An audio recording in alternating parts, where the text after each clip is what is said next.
राम लखन के तू संग बैठाया, सुग्रीव से जाई दिया लगाया, सुग्रीव से जाई दिया लगाया,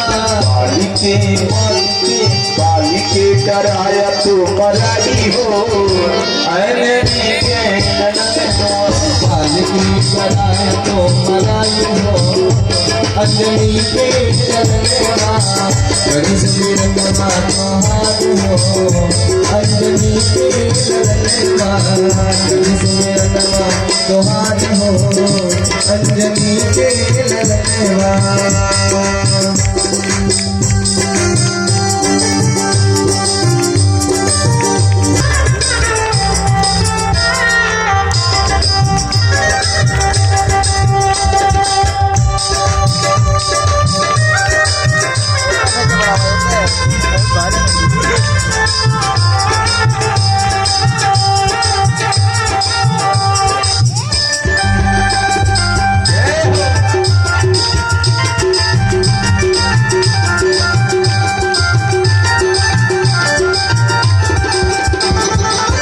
लइके मुद्रिका सिया के पहुँचाया,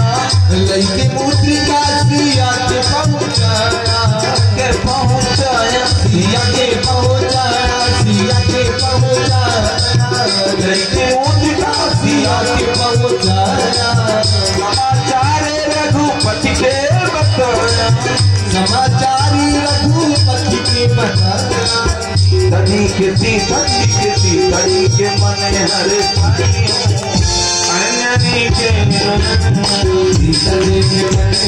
साई हो, अंजनी के मन हर साई हो, अंजनी के मेरा नाम तोहर हो, अंजनी के सुमिरनमा तुम्हार हो, अंजनी के अंजनी के अंजनी के अंजनी के। इस तरीके से मेरे भक्तों, आज छोटी सी कन्या अपने माता पिता, अपने समाज को, गांव को, देश को, नाच को, बात को, सब का त्याग करके और अपने जीवन को सुखमय बनाने के लिए, हमारे जीवन में सुंदर से घर भर की प्राप्ति हो, इस लालसा के लिए, इस लालसा को मन में धारण करते हुए अपने जीवन को सुखमय बनाने के लिए जाकर के बिराबान जंगल में, हिमालय पर्वत की गुफाओं में जाकर के तपस्या करने लगते हैं। सोचिए, और विकराल तप करती है। आज श्रद्धा के रूप में जो माँ भगवती उमा जी थी, मौन हो गई, तपस्या में विलीन हो गई, और इधर समाधि के रूप में, विश्वास के रूप में जो महादेव हैं, समाधि में विलीन हो गए। दोनों लोग शांत, श्रद्धा और विश्वास दोनों मौन धारण कर ले, शांत हो गए। तो इस धरती पे तारका नामक असुर का प्रादुर्भाव हो गया, विकराल राक्षस प्रकट हुआ, और दैत्य गुरु शुक्राचार्य जी के आदेशानुसार जाकर के ब्रह्मा की स्तुति करके अमरता का वरदान प्राप्त करना चाहा। ब्रह्मा जी ने कहा, भाई देखो, अमरता का वरदान देने में मैं असमर्थ हूं, लेकिन तुम्हारी तपस्या इतनी कठिन है कि मैं वरदान आपको अवश्य दूंगा। इससे मिलता जुलता कोई दूसरा वरदान मांगो। तब दैत्य कहता है कि अगर आप मुझे अमरता का वरदान देने में असमर्थ हो तो मेरी मृत्यु हो तो महादेव के पुत्र के द्वारा हो, ऐसा वरदान है। क्योंकि उसने देखा था, एक बार समाधि में गए थे तो 87,000 वर्षों के बाद ही समाधि तोड़ी, और इस बार गए हैं, देखो कब समाधि तोड़े, और अगर तोड़ेंगे भी तो उनके आगे पीछे कोई है नहीं, ना तो उनको पुत्र होगा ना तो मेरी मृत्यु होगी। हाँ मेरे भक्तों, ऐसा वरदान प्राप्त करके और इस धरती में आकर के देखते ही देखते अपने आतंक का ध्वजा तीनों लोकों में फहरा दिया। समस्त प्राणियों को कष्ट पहुंचाने लगा, दुख पहुंचाने लगा, देवी देवता संत महात्माओं को सबको प्रताड़ित करने लगा। देखते ही देखते चारों तरफ से अधर्म का ही बोलबाला हो गया, धर्म का नामो निशान मिटने लगा। मेरे भक्तों, हमारे प्रभु महादेव को जाकर के समाधि में जगाते ही कहते हैं कि स्वामी आप जाकर के आपको पाने के लिए हिमालय पर्वत में एक कन्या तपस्या कर रही है, उससे विवाह कीजिए और आपको जो पुत्र रत्न की प्राप्ति होगी उसी के हाथों के द्वारा तारका नामक असुर का वध होगा। इस बार तो मैं भी नहीं मार सकता उससे, ऐसा वरदान पा लिया है। हमारे महादेव कहते हैं प्रभु जो आज्ञा आपकी सिरोधार्य है। लेकिन समाधि में ही प्रभु ने आज्ञा को सिरोधार्य किया और जैसे प्रभु महादेव की समाधि से निकले पुनः समाधि में ही चले गए। प्रभु ने आकर के देवताओं के समीप आकाशवाणी की कि ये देवजन आप लोग व्यर्थ में चिंता मत करो, जाओ महादेव को जगाओ समाधि से, और अगर जग जाए तो सब लोग निवेदन करके महादेव का विवाह करवाओ, और जब महादेव का विवाह होगा तो उनका जो पुत्र होगा उन्हीं के माध्यम से तारका नामक असुर का वध होगा, तभी धर्म की स्थापना होगी।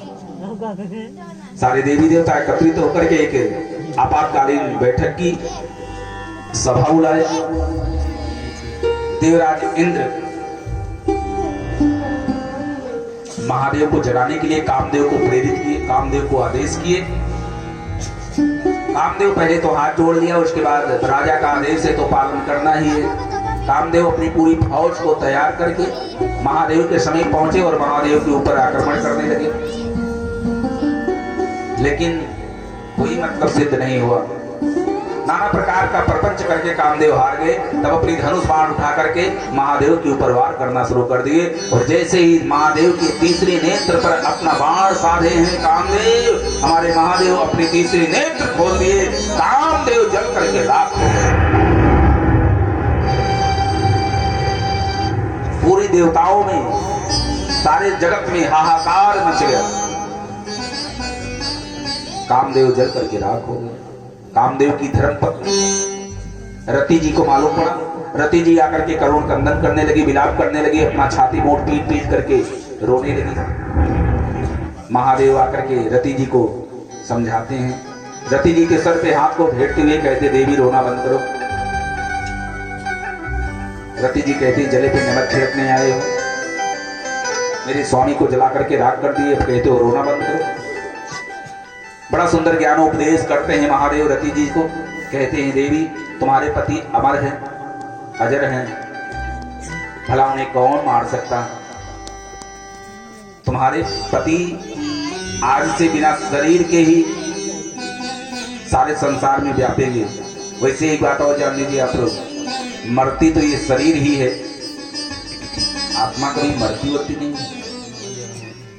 बड़ा सुंदर ज्ञानोपदेश किए और वरदान दिए कि आज से तुम्हारे पति बिना शरीर के ही संपूर्ण संसार में व्याप्त रहेंगे, व्यापेंगे, और जब द्वापर आएगा तो स्वयं नारायण के पुत्र के रूप में, भगवान कृष्ण के पुत्र के रूप में आपके पतिदेव आपको पुनः शरीर के रूप में प्राप्त करेंगे। ऐसा वरदान देकर के रति जी को विदा किए, और जैसे रति जी विदा हो गई उसी समय सारे देवी देवता आकर के महादेव को प्रणाम किए, और नारद जी महादेव को एकांत में ले जाकर के, मानो नारद जी महादेव से कुछ बातचीत, आपसी बातचीत मानो कुछ आपस में करते हैं। नारद जी कहते हैं दादा, हे दादा। शंकर जी ने कहा हाँ बताओ बेटा। बोले दादा ब्याह ना कर लेते। चुप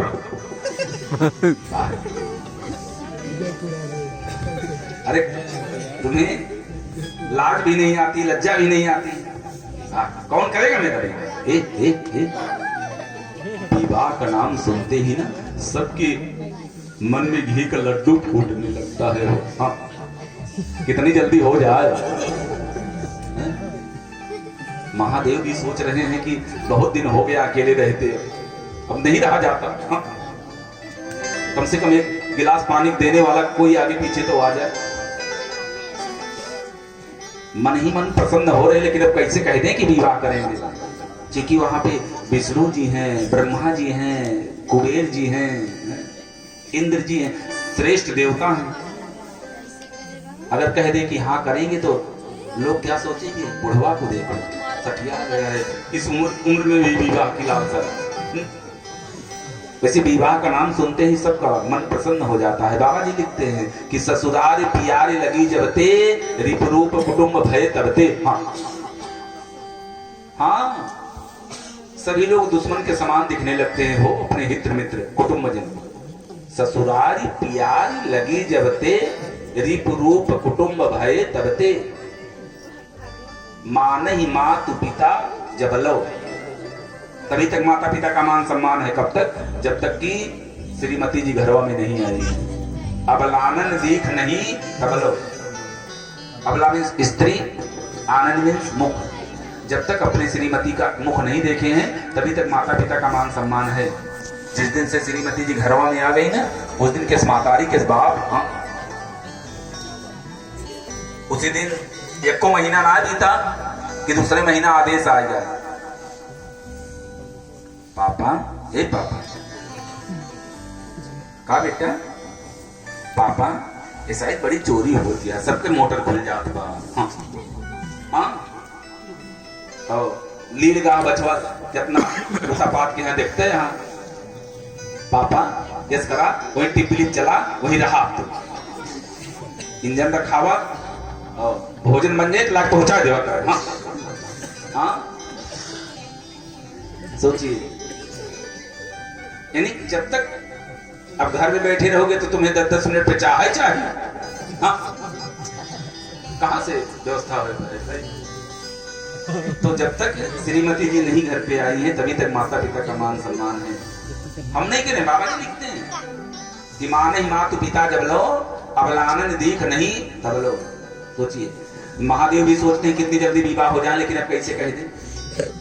मेरे भक्तों, नारद जी ने कहा प्रभु, महादेव ने कहा अरे पगले नारद, विवाह करने के लिए कोई कन्या भी तो चाहिए ना, जिसकी बिटिया फालतू है जो ला करके मेरे गले बांध देगा। नारद जी ने कहा प्रभु आप हाँ कीजिए, बस हम लोग दुल्हन देख करके आ रहे हैं। हाँ, बड़ी सुंदर दुल्हन, चलो तुम्हें भी दिखा दे। महादेव ने कहा देखो भाई, हमारे यहाँ दुल्हन देख करके विवाह करना साधता ही नहीं। एक बार देख करके किए थे सो आधे रास्ते में साथ छोड़ करके चल बसी। हाँ, नारद जी ने कहा तो फिर अपने रिश्तेदारों को भिजवा करके दिखवा लो। महादेव सप्तऋषियों को बुलाते हैं और कहते हैं जाकर के हिमालय पर्वत पे चेक करो कि वास्तव में वो कन्या मुझसे प्रेम करती है, मुझसे विवाह करना चाहती है। जाकर के परीक्षा लो उस कन्या की। सप्तऋषि आदेश पाते ही उस कन्या के समीप पहुंच गए और जाकर के मन ही मन प्रणाम किए और कहते हैं देवी, ए देवी, देवी, मानो पुकारते हैं और कहते हैं सुनो,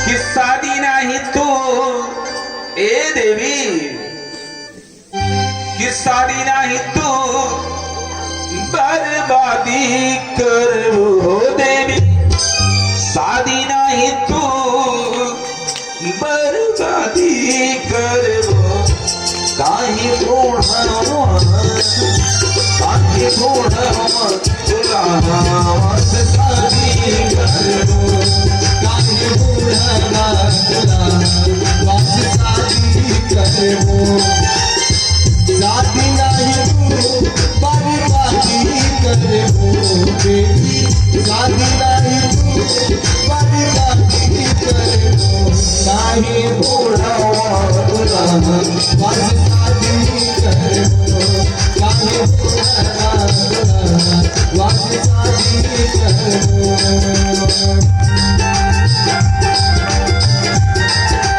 जय हो।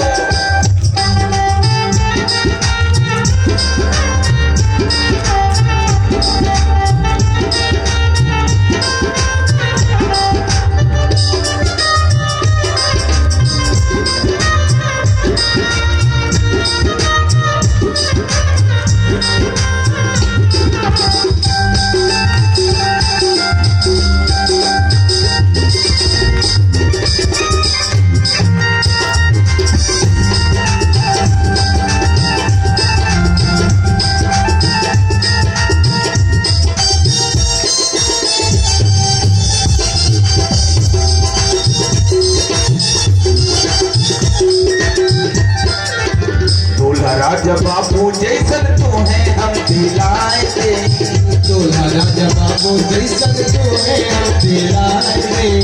कहा विष्णु इंद्र जी से शादी करवाए थे, कहा विष्णु इंद्र जी से शादी करवाए थे। दूल्हा राजा बाबू जैसन तू है हम दिलाए थे, कहा विष्णु इंद्र जी से शादी करवाए थे।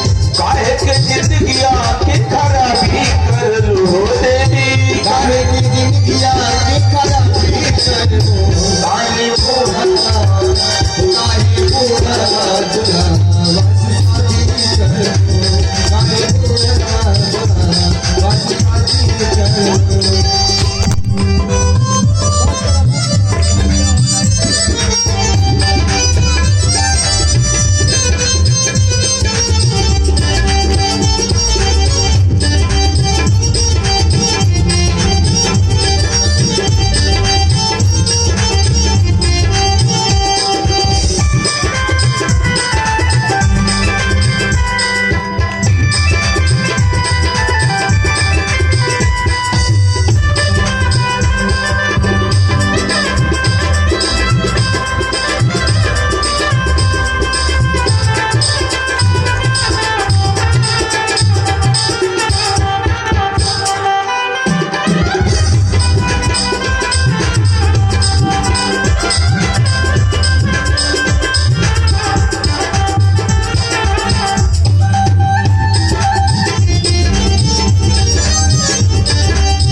नाना प्रकार के तरीके से समझाते हैं, सप्तऋषि देवी क्यों अपने जीवन को नष्ट कर देने में तुल गई हो, क्यों भोले बाबा के साथ विवाह करना चाहती हो? क्या है आखिर उनके पास? ना तो रहने के लिए घर है, न तो खाने के लिए अन्न है, भोजन है, न तो पहनने के लिए वस्त्र है, क्यों विवाह करना चाहती? चलो तुम्हारा विवाह जिसके साथ कहो मैं करवा दूं, कहो तो विष्णु के साथ करवा दो, कहो तो इंद्र के साथ करवा दो, कहो तो कुबेर के साथ करवा दो, महादेव का पीछा छोड़ो।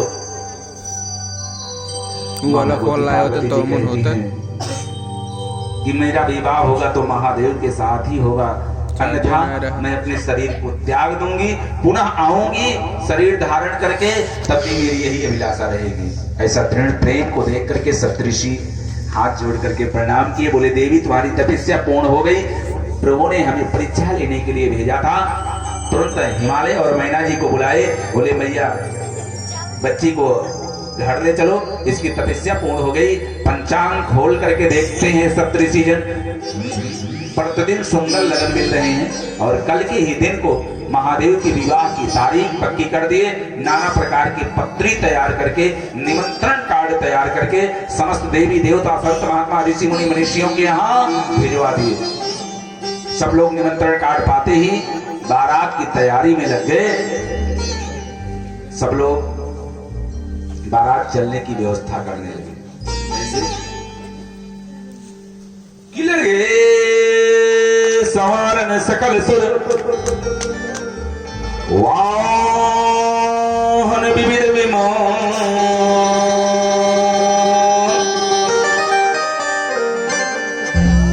ओय सुखद मंगल सगुने, करनी अक्षय